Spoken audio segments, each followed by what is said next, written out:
8. दोपहर के 2 बज रहे थे। पार्किंग वाले को गए अभी 20 मिनट हो चुके थे। पार्किंग में सन्नाटा हो गया था। अथर्व रह रह के मुझे घूर रहा था। फाइनली उसका पेशेंस खत्म हो गया। तेरी प्रॉब्लम क्या है? तू एक्स्ट्रा दिमाग लगाता ही क्यों है? क्या मजा आता है तुझे मेरी मरवाने में? शांत हो जा, वो अभी आएगा। वो साला पैसे का लालची है, आएगा अभी। देखना तू। आ गया तो भी क्या, सुमित की तरह ये भी एक्स्ट्रा मांगने लगा तो कैसे और कहां से देंगे? हे, सुमित वाला कांड तेरी वजह से हुआ साले, मुझे उसके लिए ब्लेम मत कर।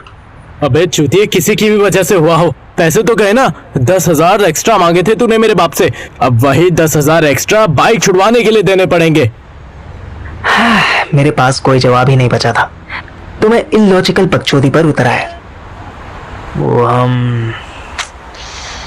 हम बाइक अभी छुड़वाएंगे ही नहीं। तेरा वो इंश्योरेंस वाला था ना जिसने बड़ी बड़ी बातें की थी कि तेरा बैक डेट में इंश्योरेंस करेगा, उसको बोलेंगे। ओह, गोलमाल के जॉनी लीवर, तो भूल गया सुमित ने क्या कहा था? अगर कल बाइक लेने नहीं गए तो रघुवीर 1-2 साल चक्कर लगवाएगा। अबे वो कुछ भी बोल रहा था डराने के लिए, ऐसा नहीं होने वाला। तेरे बाप को भेज देंगे उससे बात करने। वो इतने सवाल पूछेंगे कि रघुवीर अपनी जीप की चाबी दे देगा।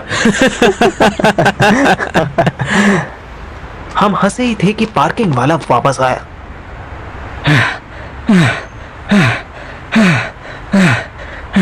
हो जाएगा, तेरा काम हो जाएगा, पर 500 रुपए एक्स्ट्रा लगेंगे। इस क्यूआर पर भेज दे। उसने एक क्यूआर दिखाया। मैंने स्कैन किया तो उस पर भोला गन्ने का जूस लिखा आया। हाँ, गन्ने का जूस भोला? अरे हाँ, वो जूस वाले को पटाया है मैंने। 500 रुपए उसे भी चाहिए, कल से उसी के यहाँ ट्रांसफर कर दियो, इधर आने की जरूरत नहीं है। मैंने ठीठ की तरह उस क्यूआर पर सिर्फ 10,000 ट्रांसफर किए। इतना कमा रहा है तू, 500 अपने पास से दे दियो। शाबाश। चिट फेंकने वाले को बोलियो कि कल 11 बजे तक आ जाए। Bye bye. पार्किंग वाले ने कोई जवाब नहीं दिया। हम दोनों वहां से निकल लिए। पार्किंग वाला भी उसी जूस वाले के पास चला गया। अगले दिन छुट्टी थी। उसके बाद लगातार 2 एग्जाम्स थे। मैसेज डिलीवर ही नहीं हुआ। अगला दिन सिर्फ और सिर्फ पढ़ाई करते बीत गया। मैं नहीं चाहता था कि जो रिकॉर्ड फर्स्ट एग्जाम में टूटा है उसकी सेकंड एग्जाम में भी बैंड बज जाए। सेकंड एग्जाम वाले दिन सुहानी मुझे सुबह नहीं मिली। अथर्व बेचारा अपनी चिट्स का वेट करने से पहले जी भर के होशियारी निकालता रहा और मैं सुहानी से बात ना हो पाने की फ्रस्ट्रेशन में आंसर शीट की ऐसी की तैसी करता रहा। फिर 12 बजे इन्विजिलेटर चेंज हुआ और अथर्व के पास चिट्स आ गई। चिट्स मिलते ही ऐसा लगा जैसे अथर्व के अंदर फ्लैश की स्पीड आ गई हो। वो फटाफट कॉपी भरने लगा। मैंने उसको इग्नोर किया और अपने पेपर पर फोकस जमाया। 12:45 तक मैं 90% आंसर लिख चुका था। अगले 15 मिनट मुझे रिवीजन करने में लगे। रिकॉर्ड की तो धज्जियां उड़ चुकी थी, पर मैं फिर भी सेटिस्फाइड था। 1:10 पे हम दोनों कैंटीन में बैठे समोसे खा रहे थे। अथर्व अपनी औकात से ज्यादा खुश हो रहा था। भाई कसम से मजा आ गया, वो सही बोला था। चिट आने के बाद सबसे बड़ी टेंशन तो यही होती है कि कौन सी चिट किस क्वेश्चन की है। मैंने वो सब तो पहले ही प्रिपेयर कर लिया था तो कोई इशू ही नहीं हुआ। इतना मक्खन पेपर हुआ है ना कि बेटे की जान अगर बाप ने मार्कशीट देख ली तो चुम्मी ले लेगा। समझाओ, रुक जाओ, तो बहुत खुश मत हुआ कर, तुझे नजर लग जाती है साले। नजर तो मुझे वाकई लगी हुई है भाई, 15 दिन से सेक्स का सा भी नहीं मिला है। रात होते ही ऐसा दिमाग खराब होने लगता है ना कि कभी कभी तो सुसाइड करने का मन होने लगता है। अच्छा, फिर करता क्यों नहीं?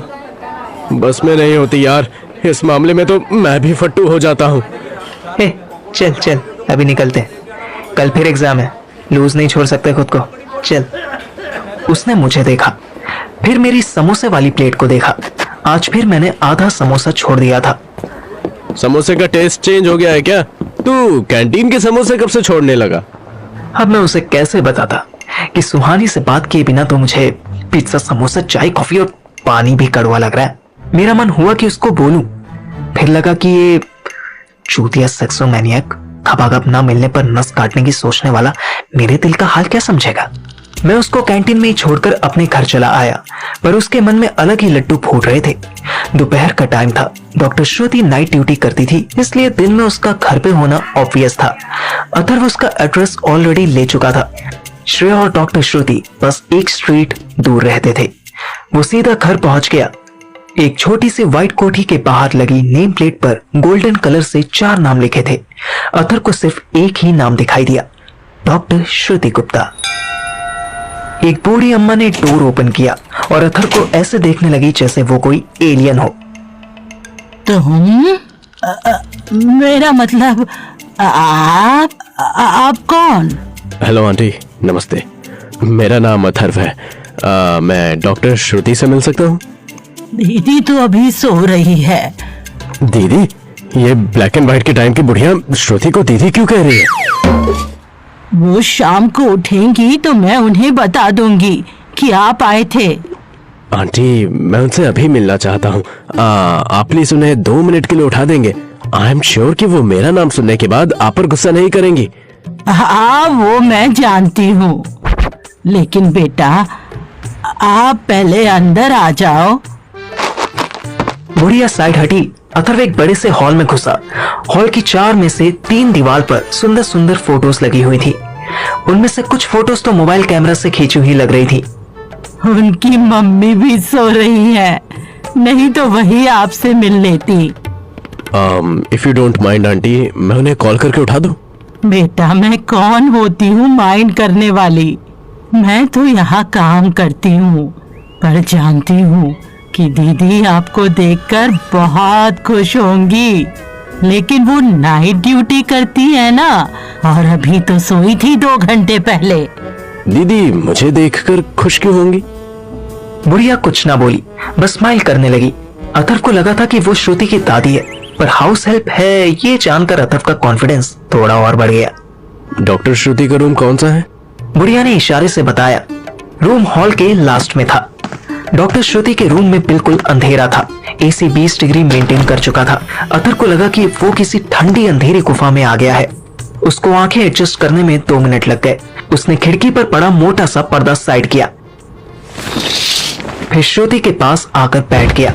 श्रुति उससे एज में 7 साल बड़ी थी, पर गर्दन तक ब्लैंकेट ओढ़े सोती हुई एक मासूम सी बच्ची लग रही थी।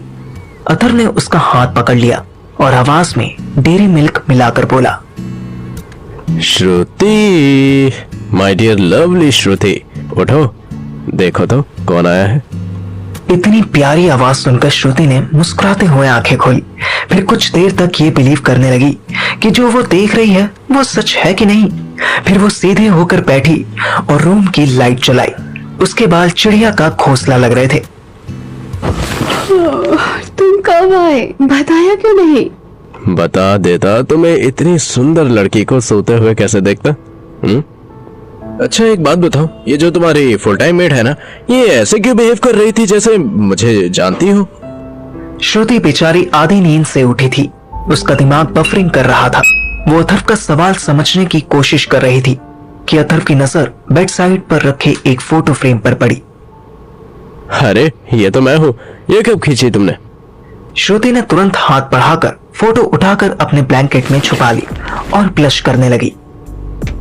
अरे दिखाओ दिखाओ दिखाओ, मुझे तो याद भी नहीं है कि मैं हॉस्पिटल में रहकर इतनी जोर से कब हंसा था। अथर्व ने श्रुति के पास से फोटो छीन ली। ये फोटो उसके हॉस्पिटल रूम के गेट के पास से क्लिक किया लग रहा था। इसमें अथर्व मेरी यानी पार्थिव की किसी बात पर खुल के हंस रहा था। उसके हाथ और पैर पर पट्टी बंधी हुई थी।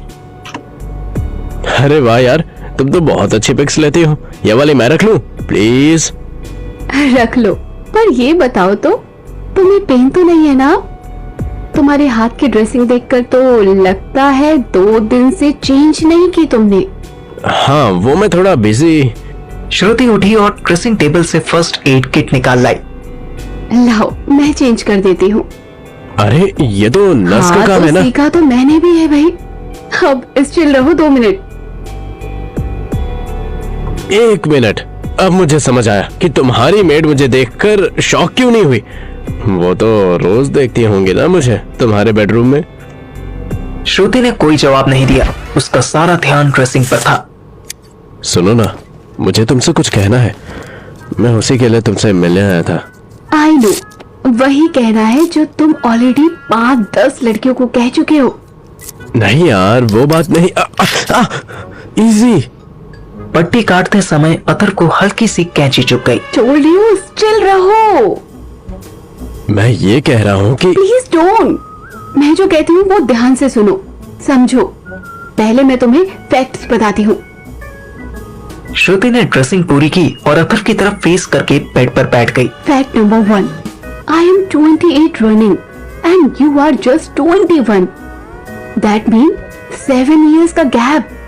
Fact number 2, you are boyfriend of my own भांजी। Ex boyfriend. मुझे पूरी बात तो बताने दो। Quite okay, ex-boyfriend. Fact number 3, we are from different caste. You are Brahmin and I am Baniya, okay? But fact number 4 is, श्रुति ने कुछ seconds का पॉज लिया। अथर्व बेचैन हो गया। अरे बोलो ना। Fact number 4 is fact number 4 is, still I like you. Atharva like you सुनते ही उसे किस करने के लिए लपका। श्रुति ने उसे बीच में ही रोक दिया और बोली, I don't want any of this. ये सब करना है तो सॉरी अथर्व। तो फिर क्या करना है? शादी करनी है, बोलो है हिम्मत?